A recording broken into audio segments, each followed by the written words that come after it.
When you play the Game of Thrones, you Subscribe and like. or you die. There is no middle ground. All right, hello, you two. We're back with everyone's favorite POV, Bran VII, A Game of Thrones. And I will say, as much shade as we throw Bran, I feel like, in the community, Bran's been pretty good. The last few chapters, he's been pretty good. I just think he kind of starts slow in this book, and then he starts really getting going.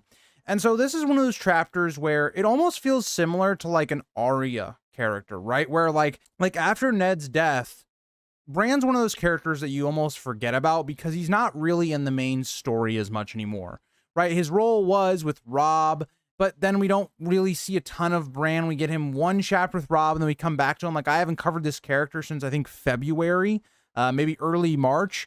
So it's been quite a while since we've actually looked at Bran. And so Bran is going to have a really big chapter in terms of everything that's going on in the world. How does Bran react to those situations? There is a lot of heavy foreshadowing onto what is going to come with the Children of the Forest, Bloodraven, and the potential of what Bran's role is going to be. It's heavily foreshadowed here, given it is Bran's last chapter in this book. George had to lay some foundations for what was to come, and he does it pretty beautifully in this chapter. So we start on page 729. The chapter opens on Bran seeing all the young men and boys no older than 20 working on their swordplay with Roderick in the yard. Again, it's got to be a really weird feeling for Bran because that's what Bran always wanted to do. He wanted to be a great knight. Ned had even maybe promised that he could at least speak to Barristan and, look at trying to get some lessons from Barristan. All of these were dreams of Bran. And so it's this really weird feeling because it's something that you can't do, but you're still interested in. I, for one, am someone that has, back issues, so I can't really run or do any like heavy workouts type stuff anymore, but I still, really wish I could. So it's kind of one of those really weird feelings that can be very depressing, especially here for Bran. But Bran had never seen Roderick so fierce. He seemed obviously displeased with them, and Bran even knows that they are not very good, and Lewin agrees. Again, something to kind of think about here, and it's something that Bran doesn't really think about, it's something that Jon had to really figure out early on in his arc in this book. These are probably men or boys that have never held swords, right? They're just trying to learn, and you got to think about it, all these different people have already gone south. Not only, and this is what Lewin talks about in the next part of this page, but Ned took the cream of the crop of their men, more or less, the people that he believed were the most skilled and or loyal to go to this dangerous place of King's Landing. Well, all those people are now dead, or they're just, we don't know where they are. They're missing in the Riverlands, right? Brotherhood without banners. So you have that part of it, but then you also have then Robb takes the next best men to go south to free Ned. So you're left with people that are untrained, or peasants, or either you have older people that are not really able to fight, but, they're still kind of a soldier type. So you're kind of left with Roderick needs to train more men, right? Just for security purposes and just because there's no other men here. He needs to fill the hole that they have right now in terms of men. And that gets us into page 730. Bran stared resentfully as he notes if he could, he would be better than any of them, and even remembers the last time he had gripped a sword against Tommen, knocking him down. Now, I think this is a bit of ego, right? There's people that are even 20 years old down there. That's what Bran notes. Bran's half that age. So I very much disagree, and we also know that Tommen's not very skilled at all, so it's a little bit of Bran's ego talking and his resentfulness because they're able to train and he can't, but, It's also that's that male ego, but, He even thinks of an interesting idea that has quite a bit of foreshadowing. He says Roderick should train him to use a poleaxe and Hodor can be his legs. It's interesting because we know that Bran is going to basically go inside of Hodor multiple times to use him kind of as a weapon to either defend themselves or whatnot, or even just to kind of walk around because Bran can't do that. And so we see that, which is very interesting because Lewin then notes directly after that this is very unlikely, as there's more to a man than just that, right? You need to be able to use your arms and legs and mind to fight as one, which all really connects to what Bran will eventually end up doing with Hodor. As Bran hears Roderick continue to drill the recruits, Bran notes a story old Nana told him about a blind knight who wielded a long staff with blades he could kill 2 men at once. Lewin notes that this is Simon Star Eyes. It is said he lost both of his eyes. He put sapphires in the sockets Again, it's a little too similar to Aemond One Eye. It kind of gives you that look of, if you think about House of the Dragon and Aemond at Storm's End, just think about that with 2 sapphire eyes. It's really hard to think that this was ever really possible. It kind of gives you like Arya vibes when she goes blind, for book 5. It's kind of an interesting like parallel there, and maybe that's kind of what Arya will somewhat end up being, given how her senses will be really heightened from all her training and things like that.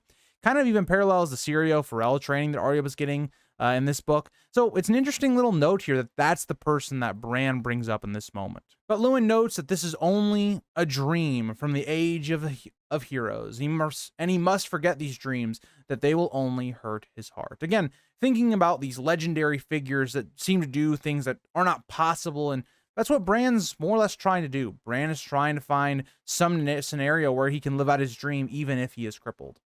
But the mention of dreams reminded Bran of his dream again, of the 3-eyed crow who had told him to follow him, and he was led to the crypts, where he talked with Father, and he seemed sad. This is quite interesting. The symbolism is off the charts here. We know that Ned is dead. He just died in the last chapter we did. And so George makes it very interesting that we skip to Bran here, who's dreaming of his father in the crypts, where only the dead go. And his father seems sad. Well, Ned, one, would not like that he's dead, that he died. But you have to think about it. He lost all of his integrity at the end of his life, trying to protect Sansa, but it didn't really seem to work. And so Ned, if we were able to talk to him, he would probably be very bitter, be very sad. There were so many things that he never got to say, how many secrets he took to his grave that maybe eventually he wanted to tell someone like Jon. And this is even kind of confirmed in this talk that Bran has with his father. But another part of this that I want to kind of point out, why does the crow want Bran to find Ned? The crow leads Bran to this. Is it to point out that the crow has powers, that his father has died, and just trying to inform him of that? Make him believe in these powers so that later on when the crow is tempting him or Jojen is tempting him to go north, he'll be more accepting? Or is it something even deeper, that Ned still has this information about Robert's Rebellion that we don't know, that could completely shift the entire story? And if you even think about it, if the 3-eyed crow is more or less Bloodraven sending these messages to Bran, we don't know if that is the case. Is it that Bloodraven wants Jon's parentage to be revealed? Jon is a Targaryen. If we can look at, Aegon's dream and what the show canon and what George has kind of confirmed now, that could be a possibility. There needs to be a Targaryen on the throne, and Jon is the heir to the throne if he is Rhaegar and Lyanna's son.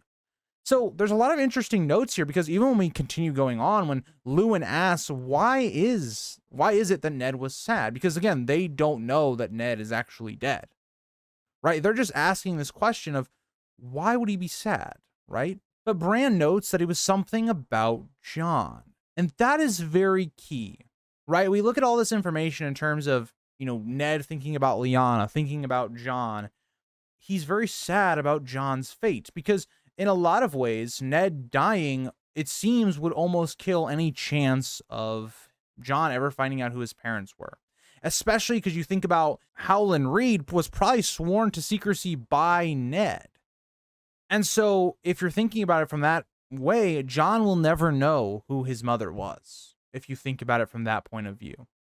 So I think there's a lot of reasons as to why Ned would feel sad, because also he more or less let Jon go down this path of a very hard life of the Wall without telling him anything. Think about how Jon would feel if Ned eventually then did tell him somewhere down the road that, yes, you are not a bastard at all. Right? Your mother and father were powerful people, and you were made for much more than the Wall. That would be a very interesting dynamic, and you could really see why Ned would be very sad. And something else that I think is very interesting here is, if Bran is now having these dreams, being able to communicate with Ned, is this actually Ned? Is this just some part of the dream that the 3-eyed crow has prompted to allow Ned to be seen here as an illusion? Or is Bran actually able to talk to the dead, talk with the spirits of the dead? It's very interesting, right? We do not know if that is the case. Will we ever see Bran do something like that in the future? You know, that could be very interesting. Or is it having to do something with the Stark magic, with, the Starks being connected more to the old gods? Maybe it's because Ned was a Stark. And it seems like he helped make many different children that are quite connected to magic. It's very interesting. We just don't really know. But he finishes the page noting that Hodor will not go into the crypts, which gets us into page 731. But again, I don't blame Hodor. There seems like a lot of eerie magic going on in the crypts. It's dark and cold. It also just doesn't seem meant for people that aren't Starks. It's a very weird feeling. But Bran could tell Luwin was only half listening, and that's going to be a common trend, right? We have Luwin, this person that, again, we have to remember his background is he grew up, becoming a maester at Old Town. If we think about what Marwyn tells us later on in book 4, you have to remember that the maesters heavily push against magic. They don't like magic. If you want to go even further in suggesting that there's a maester conspiracy, which, again, I don't know if Luwin's really involved in that, but I think Luwin, in a lot of ways, has a bias, a clear bias that clouds logic. In terms of when we get to Osha, and we talk about her later on, his biases of there is no magic, it's all gone, clouds his, I think, sight and what is actually going on. Luwin starts to say Hodor won't, but is cut off, as Bran tells him he had gotten Hodor to the steps, but he would not go any further. Even with a torch, he wouldn't. Bran thought about hitting him like old Nan did, but he chose not to. But here's another key piece of information that has some foreshadowing into Bran's story later on. Luwin is happy to hear this, as Hodor is a man, not a mule. But think about the way Bran is going to treat Hodor going forward, warging into his mind just to kind of walk around and explore, or warging his mind to fight for him. All of these things is not natural. We're kind of reminded this multiple times throughout the story, whether that's Varamir or even here, but Bran doesn't really treat Hodor like a person, and that's something that is foreshadowed right here. Bran notes in his dreams he can fly down into the crypts, but not now. And Luwin asks why he wants to go down there, to which Bran seems mildly annoyed. Again, Luwin doesn't really seem to be listening to Bran, and so he has to kind of repeat himself, because he wants to see if Father is down there. The maester tugs at his chain, but says Ned will not join his ancestors for many years. Gods be good. Again, us, the audience, know information that the characters do not, and this is one of those ironic statements. He is a prisoner in King's Landing, not here. But Bran notes he talked to him last night. Luwin calls him stubborn and asks if he wants to go find out, and Bran does not know how, as Hodor won't go, and neither will his horse be able to fit. But Luwin has the solution, and calls for Osha, as she is not afraid of a hole in the ground compared to north of the wall. Again, there's just way more things that would be very tragic to see north of the wall. This little cave in the ground, it's not going to frighten someone like Osha. But Bran orders for Summer to follow, and Osha carries him in his arms, which he did not mind. Again, it is one thing where it would make you feel less manly or maybe embarrassed that you have to be carried around. That's how I'd be feeling if I was Bran. But I think just getting his way, being able to go to the crypts, confirm what he saw, he's kind of willing to accept that.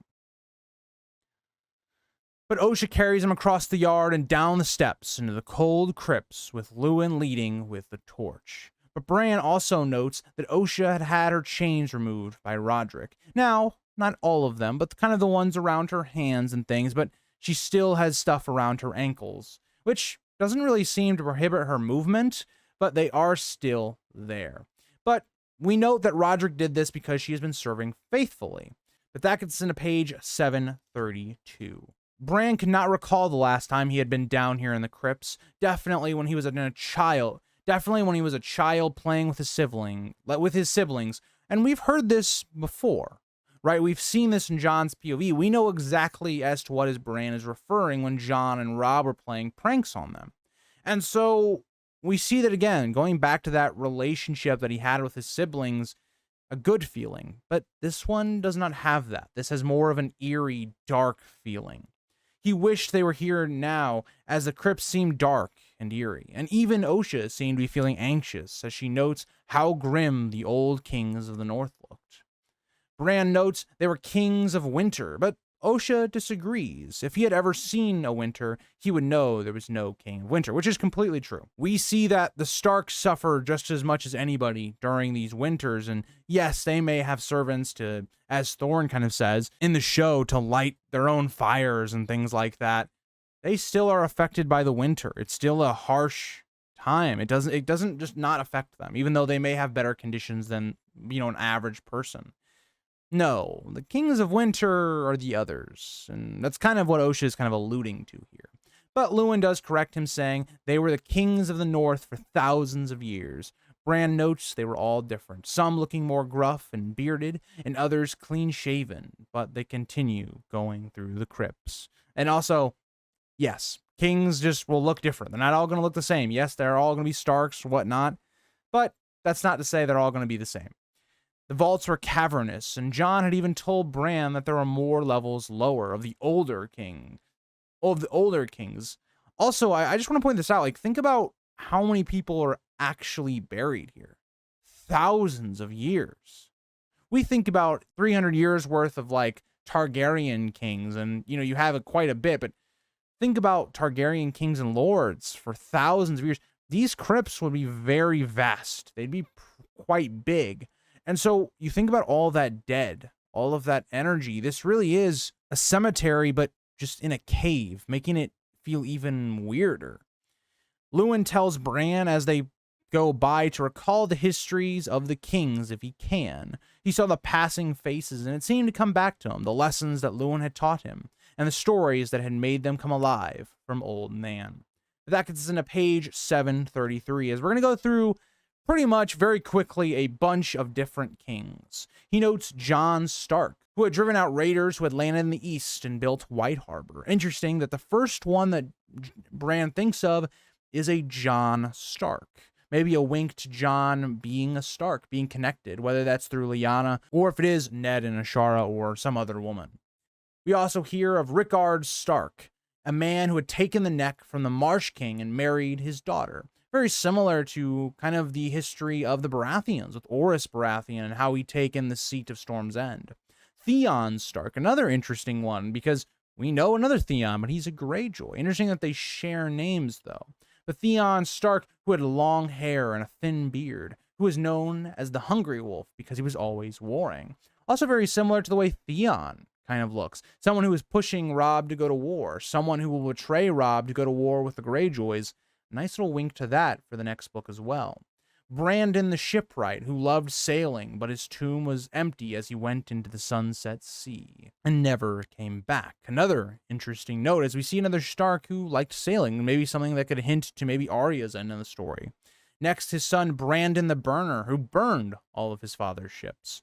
Roderick Stark, who liked wrestling and won Bear Isle by doing so and gave it to the Mormonts. You're kind of starting to realize why the Starks are so beloved, right? They're the ones who built White Harbor, then they give it to the Manderleys. They're the ones that gave Bear Isle to the Mormonts. They're the ones that in a lot of ways have put a lot of people in power. But finally, we get to more of the popular Starks, with Torrhen, who knelt to Aegon the Conqueror, the last king of the North. Then Cregan Stark, who had fought the Dragon Knight. And Aemon had said he had never faced a finer swordsman.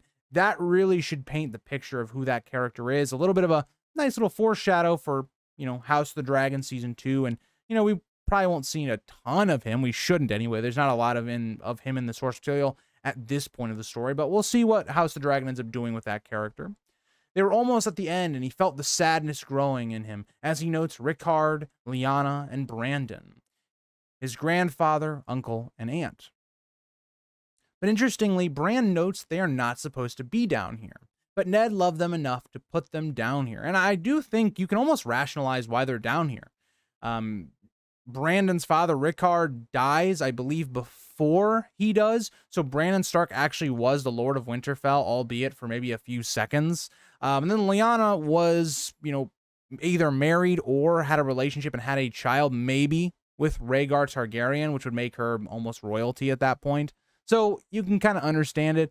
Also, we know that Lyanna and Ned had a very close relationship, as well as with Brandon as well. But another thing that I think is interesting is Lyanna Stark is probably the only woman buried in these crypts.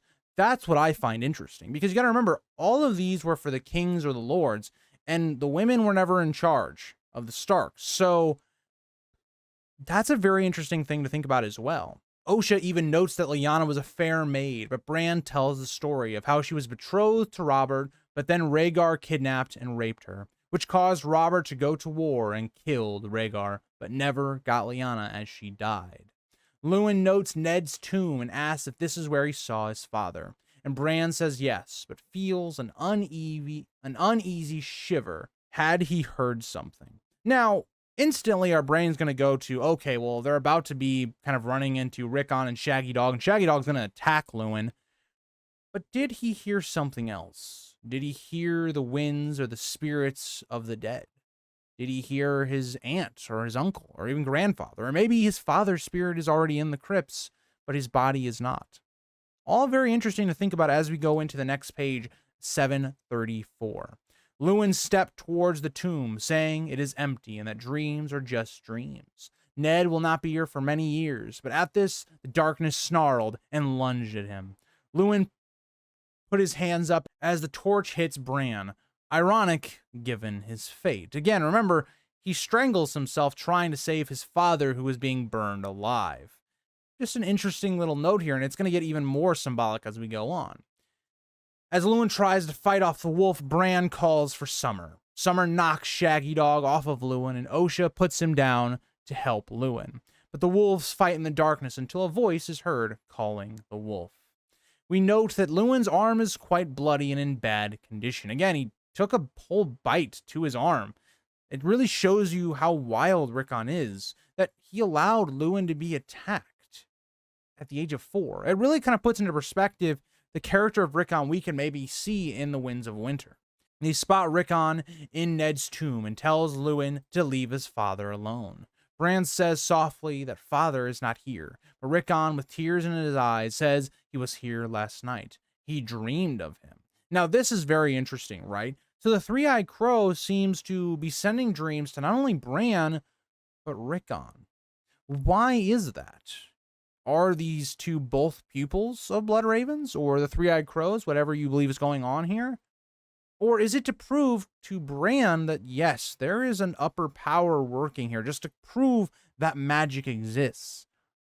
It's a question up for debate. Why does Rickon also get this dream? Because we know other characters don't seem to get this dream. Arya doesn't really give any indication of having this dream. Robb, we don't see any indication of this either. And neither does Sansa. So it's quite interesting that the two that get this are the two closest to the north and the two closest to the crypts. There's a lot of interesting things to kind of ponder there. Rickon continues telling them to leave him alone. He's coming home like he promised. But Bran had never seen Lewin so uncertain. Yeah, and if you're Lewin, you're questioning yourself. How do two kids have the exact same dream? And, you know, Lewin's going to try to bring up some rationale and whatnot, but it just doesn't make any sense. And we'll talk about that when we get there. But Lewin asks Osha for the torch, biting back the pain in his arm, as Bran notes the legs of Brandon's statue have been singed, a reflection of Bran himself, right? The legs of Brandon being burned while Bran himself is a cripple. He cannot use his legs. That gets us in a page 735.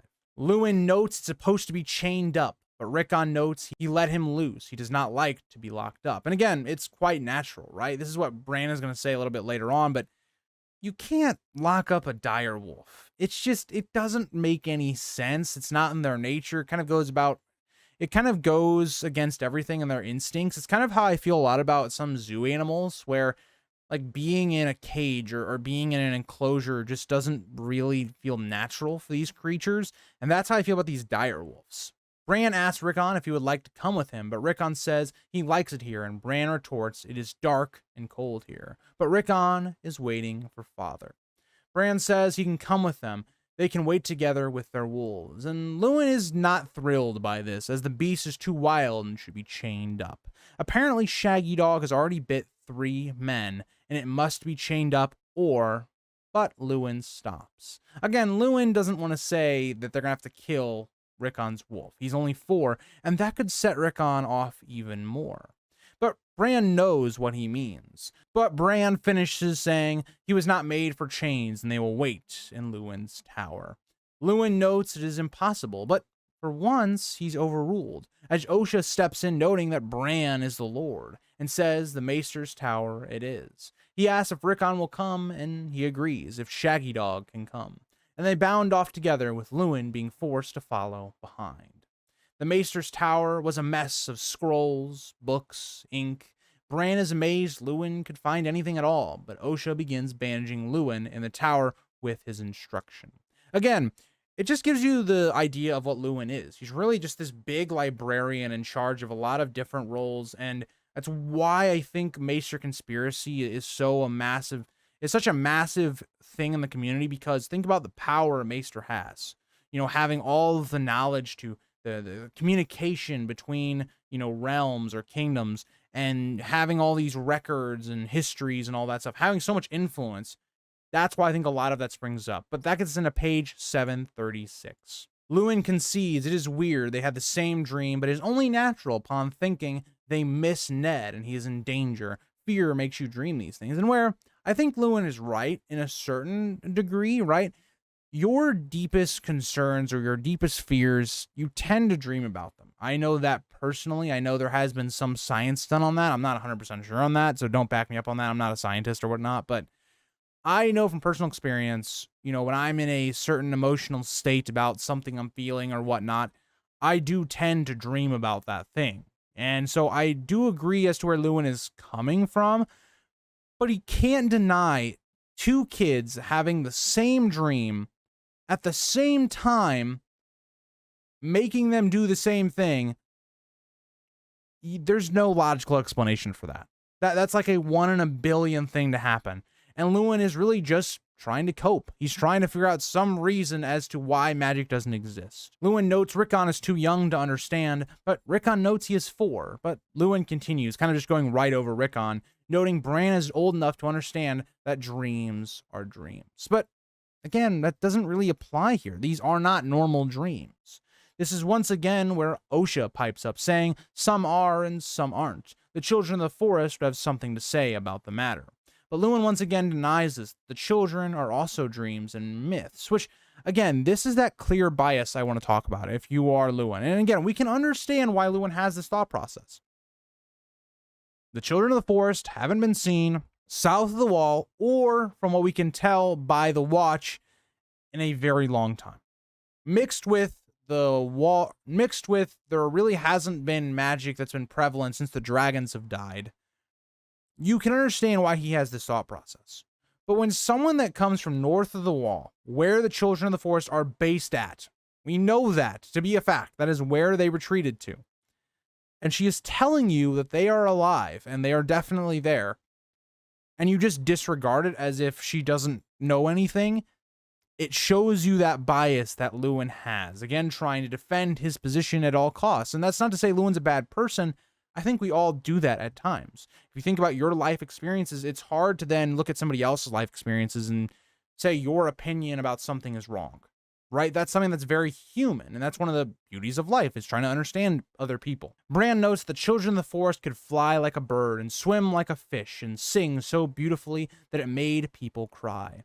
Again, it paints an image of a happier and good children of the forest. Not really what we're going to end up seeing when Bran meets them. They don't seem to be that presence anymore. It seems war and time has changed them into something else. Not to say they're evil necessarily, but not this angelic figure that Bran kind of hypes them up as being. Lewin sarcastically notes about this magic and wishes they were here to heal his armor and tell Shaggy Dog to not bite, but they aren't. And to point this out and have an example, he tells Bran to open up a bag of dragon glass. Bran picks up one, noting it is glass, but Osha corrects him, saying it is dragon glass. And that gets us into page 737. Lewin notes it is obsidian, and the children of the forest used to wield these. They did no metalworking, as the obsidian came from the earth, and the children wore skirts of grass and bark on their legs to blend into the woods. And Osha cuts in, noting that they still do. Again, Osha is very confident that they still exist, which should tell you something. And that's just something that goes right over Lewin's head. Bran held up the arrowhead and asked if he can keep one, and Rickon asked for 4, since he is 4. And Lewin warns they are still sharp, as Bran asks more about the children of the forest, as he thinks it is important. Again, of course it's important. Bran is having these dreams that don't make any sense, that seem to have magic, as well as it seems that he could be someone that has some sort of magic. Of course he's going to want to know more about it. Lewin asks what he wants to know, and he says everything. Lewin notes they are people of the Dawn Age, the very first of this land known as the Seven Kingdoms. There was no one else here before them. Again, that we know of, right? History does not detail any knowledge before the children of the forest, so for all we know, they were the first beings. They were a beautiful and dark people, short of stature. At their tallest, maybe they were the size of a child. They worshipped the old gods, whose names were forgotten, and their wisest were known as green seers, who carved faces into the weirwood trees to keep watch. No one knows how long they lived before men came over. Again, there's a lot to kind of dissect with that, especially with this idea that the weirwood trees were watching. They were keeping watch over their land, their forests, their trees. All of that's very relevant when you think about Catelyn. Think about when she goes into talk with Ned, and I believe her first chapter. She thinks about, these trees, these weirwood trees looking at her and following her. And again, paints the idea that, yes, there is still magic and power in those trees. But I want to read from the book to kind of explain a little bit of their origin, and so we'll kind of come back after I do that. But some 12,000 years ago, the first men appeared from the east, crossing the broken arm of Dorne before it was broken. They came with bronze swords and great leathern shields, riding horses. No horse had ever been seen on this side of the narrow sea. No doubt the children were as frightened by the horses as the first men were by the faces in the trees. As the first men carved out holdfasts and farms, they cut down the faces and gave them to the fire. Horror struck, the children went to war. The old songs say that the green seers used dark magic to make the sea rise and sweep away the land, shattering the arm. But it was too late to close the door. The wars went on until the earth ran red with blood of men and children both. But more children than men, for men were bigger and stronger, and wood and stone and obsidian make a poor match for bronze. Finally, the wise of both races prevailed, and the chiefs and heroes of the first men met the green seers and wood dancers amidst the weirwood groves of a small island in the great lake called God's Eye. There they forged the pact. The first men were given the coastlands, the high plains and bright meadows, the mountains and bogs, but the deep woods were to remain forever the children's, and no more weirwoods were to be put to the axe anywhere in the realm. So the gods might bear witness to the signing, every tree on the island was given a face, and afterward the sacred order of green men was formed to keep watch over the Isle of Faces. The pact began 4,000 years of friendship between men and children. In time, the first men even put aside the gods they had brought with them, and took up the worship of the secret gods of the wood. The signing of the pact ended the Dawn Age and began the Age of Heroes. Again, a lot to unpack there.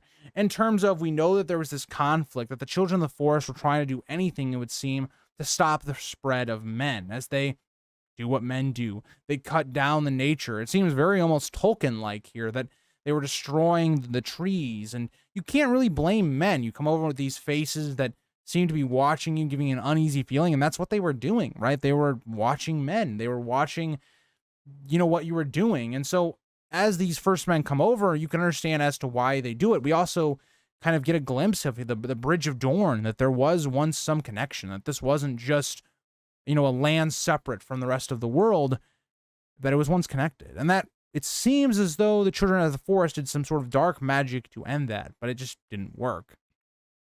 Now, we also know that they formed some sort of pact, the children of the forest and the first men. All of this is interesting because we know that these weirwood trees and the old gods are not worshipped south. It explains a lot, but we're also told the old gods were that the first men started to take the old gods as their own, forgetting their own, which kind of tells you that they started to then believe that the old gods had that type of power, that they did hold some sway over this land. It makes a lot of sense when you're given actually a showing of what that power can be. If that was what was spreading at the time, that the Bridge of Dorne was destroyed by the old gods, it's going to convert a lot of people. Now, we know there's going to be more people that are going to come over, and that's going to be the next reading I'll do from the book that'll be talking about that. But a lot to really decipher here into why maybe the others eventually became some sort of a threat, given what the desperation of the Children of the Forest looked like, basically completely destroying a landmass to protect themselves. But that we pick right back up in 738. I kind of read most of this page as well, but we'll talk a little bit about this. But Bran says, but he said all of the children are gone. But Osha steps in on this side of the wall. They are. But north of the wall, they still live with giants. Again, Osha is just completely backing this idea that a lot of these myths that, south of the wall have still live on. The others, the giants, the children of the forest, and other things. Luwin does not take lightly to this, as he says, by rights, she should have been dead or in chains, but she isn't. She has been treated kindly, and she repays them with filling their heads with folly, which is quite harsh words for Luwin. Luwin doesn't know anything about north of the wall. He knows what stories he has, but he knows nothing factual. He's never been north of the wall. He doesn't know anything about the deep north, and he poses judgment on Osha. That's something that I think is quite interesting, because Osha quite literally poses an opposition to exactly what Luwin is talking about. So it is an interesting way of which you have two perspectives that are tearing at Bran. How is he going to believe both of these? Bran and Rickon want to hear more, and so Luwin explains, and I will again read more from the book as we get more lore into the Children of the Forest. So long as the kingdoms of the first men held sway, the pact endured, all through the age of heroes and the long night and the birth of the seven kingdoms. Yet finally there came a time, many centuries later, when other peoples crossed the narrow sea. The Andals were the first, a race of tall, fair-haired warriors who came with steel and fire with the seven-pointed star of the new gods painted on their chests. The wars lasted hundreds of years, but in the end, the six southern kingdoms all fell before them. Only here, where the king in the north threw back every army that tried to cross the neck, did the rule of the first men endure. The Andals burnt out the weirwood groves, hacked down the faces, slaughtered the children where they found them, and everywhere proclaimed the triumph of the seven over the old gods. So the children fled north.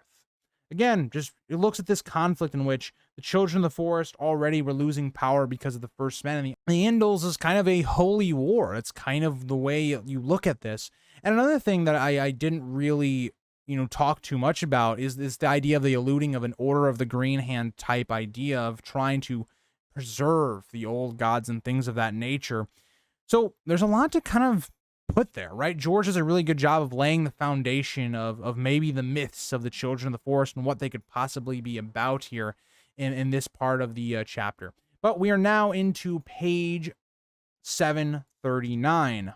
At this, Luwin stops as the wolves howl, and Bran deep down knew the three-eyed crow to be right. He wanted to believe Luwin, but he couldn't. Again, Luwin is pointing that these dreams don't mean anything, but on the other hand, the three-eyed crow is telling Bran his father's dead, or at least there is some dire news.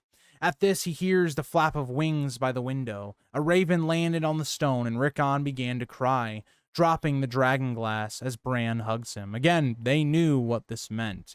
Luwin whistled to it, looking at the bird as if it was a scorpion. Again, you're hearing all these dreams, and you're doubting, or your faith is being put to the test, and you get that raven. It's the dagger in the back that pretty much proves that you are wrong. The bird seemed to have blood on it, maybe from a hawk or owl, Luwin suggests. As the heartbreak continues, Bran found himself shivering, asking what it is, and Osha tells him that he knows what it is, putting her hand on his head. Luwin looked at the letter, and Bran saw the tears in his eyes. Again, it even brings Luwin to tears. Again, it shows that connection. That Luwin definitely is not somebody that was just kind of manipulating their lord or whatnot. We see that with a lot of other maesters in history and such, but Luwin did have a care for Ned and Ned and Catelyn's children. And Luwin seems almost at a loss of words, but he finishes the chapter saying, "My lords, we shall need to find a stone carver who knew his likeness well." It's a haunting end to this chapter where you see two boys lose their father at such a young age, and everything is there's all these excuses being said that their dreams aren't real, but they are.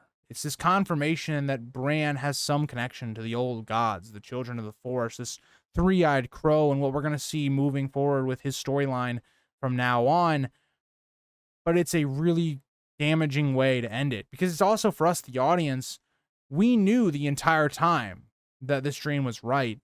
And it's almost like we're reliving Ned's death again. You know, trying to say that, oh, Ned's not actually dead. He's not going to die. We didn't actually see it happen, maybe. But this is that confirmation.